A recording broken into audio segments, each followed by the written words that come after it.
You're tuning into Black and White Sports on YouTube. The no-holds-barred truth on sports.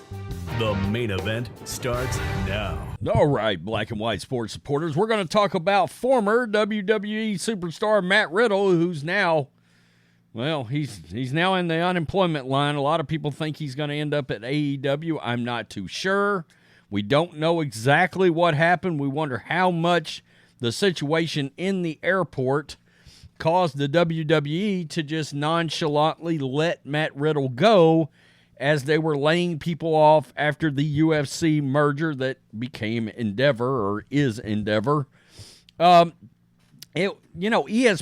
and Disney did that for a couple of guys that I think they thought they might take a little backlash getting rid of. They just slipped those guys into the ESPN/Disney layoffs. And then it was like, well, it was a big deal, but not as big a deal as it could have been if, a bunch of other people hadn't also got laid off. Dolph Ziggler falls into that category. So we got some video here. It is TMZ exclusive video. I'm giving TMZ, I'm giving you the credit.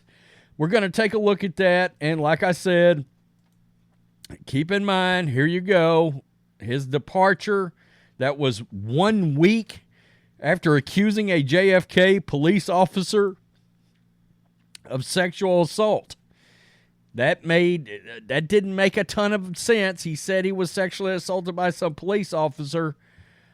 Keep in mind, a couple of years ago, there was an accuser that had a lawsuit for sexual assault against Matt Riddle. That lawsuit, I believe, was dropped. It was dropped. So there's been some real issues around Matt Riddle, and I think the WWE might have gotten to a point where they just felt like they wanted to sort of cut bait in the situation. So let's get to this. Let's take a look. This is him at the airport.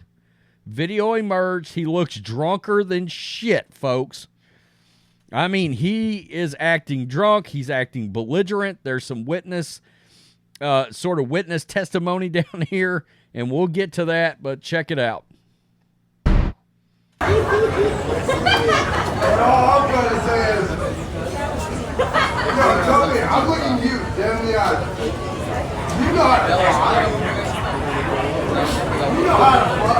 Dude, we need brakes. We need some speed. You know, fucking land.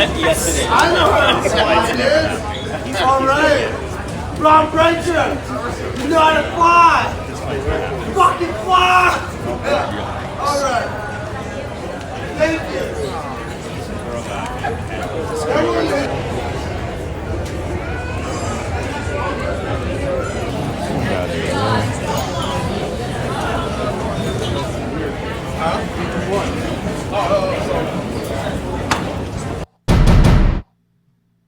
All right, so obviously he was, well, let's not see an ad. Obviously, you could tell. It seemed like he was intoxicated. He obviously was very loud, very belligerent. And I'm going to tell you, TMZ a lot of times gets a hold of this video, but this video may have made its way to the WWE a week ago, for all we know.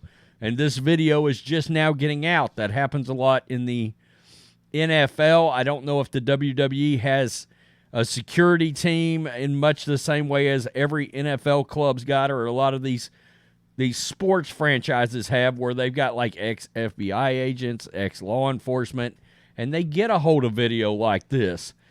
They may have seen some things on video, and they said, you know what? Between the allegation against the police officer, which now nobody knows what to believe, involving that, especially in light of this video, you have to wonder if the WWE just said, you know what, we got an opportunity here to cut bait. Let's get out of this. Let's get out of this situation. So let's just get into this. The incident went down at JFK. That was September 9th, the same day the two-time Raw Tag Team Champion accused a Port Authority police officer of sexual assault, which led to an investigation. Our video shows what went down prior to the allegations. So he was obviously, it looks like obviously intoxicated, I think. So prior to the incident, and I'm sure the cops probably showed up because he's dropping F-bombs loud and proud out there. A witness tells us their flight to Orlando was postponed multiple times, so Riddle and his friend waited it out by enjoying drinks at a nearby restaurant. The witness says Riddle was becoming, quote, incredibly obnoxious. I think we just saw that. Throughout the delay, being, quote, extremely loud and rude.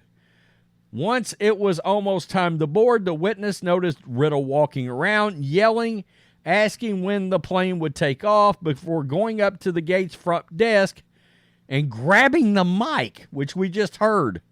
In the video, Riddle is holding a drink. He is heard asking fellow passengers if they are capable of flying a plane. That's kind of funny. It's all in a playful manner, but staffers were quick to put an end to it. Yeah, you just can't have people acting any old kind of way in an airport. That's not the way that works. There's a lot of security going down there. The passengers eventually got on a plane, except Riddle, who was denied entry to his state. Well, the thing about it is, you put a guy like that acting that way onto a plane, holy shit, you're 40,000 feet in the air, this guy loses it, jumps up, runs over to the door, pulls it open, and everybody's a goner. I mean, you just don't take chances that way. You don't know when somebody's going to lose their minds. Our witness tells us he grew upset, asking, quote, so you're telling me I'm not going home today? I guess they did tell you that. As we previously reported, cops responded to, quote, disorderly person, a.k.a. Riddle, but when they met with him at the terminal, he apologized for his behaviors. Cops did not file a police report. Riddle was free to go. Wow. Of course, Riddle then went on Instagram to accuse the officer of sexual assault and harassment, but the post was later deleted. The investigation into his claims remain ongoing. Riddle, who faced multiple issues outside the ring during his career, announced his departure from the WWE on September 22nd. It's pretty wild. And you've got two superstars. Think about this. You got one that's obviously very troubled in Matt Riddle. And then you've got one that's got a lot of drama in CM Punk. And many are wondering, is there going to be a cross path where CM Punk, there's becoming a lot of fire around Punk and the Royal Rumble, okay? And the fact that he might show up at the Royal Rumble, that's becoming a thing. We know that's a lot of times when stars will either debut or make their return or whatever. And obviously that would be a huge deal. Matt Riddle, there's speculation that he was the guy in the devil mask at the end of Dynamite the other night. I don't know about that. We don't know if these guys have a non-compete clause that usually lasts like 90 days. Would Tony Khan even want to bring him in? Would he have to go to some place like Impact, where obviously they could probably use a name, and he is a name. No doubt. I do think his style is a little more suited for AEW or Impact or something like that. Obviously, the money's not going to be as good if he goes to Impact. It's going to be better, but maybe Tony Khan's got some leverage. Hey, if you want to show up, I'm not going to pay you as much because you've got some issues, man. So we'll have to see. Anyway, credit TMZ on that video. It's going to be interesting to see what happens. Look, obviously there's some kind of a problem with Matt. And we hope the guy can get it worked out. I wasn't the biggest fan necessarily. But he was just starting an angle really with Drew McIntyre. And now Drew's out there in all kinds of situations. Feels like he's turning heel, even though I'm a huge fan and I don't give a shit if he starts murking everybody out there. Good. Drew McIntyre needs a push bad. Peace. I'm out. Till next time. Thanks for watching the show. Be sure to like, comment, and subscribe. Be sure to tune in next time on Black and White Sports.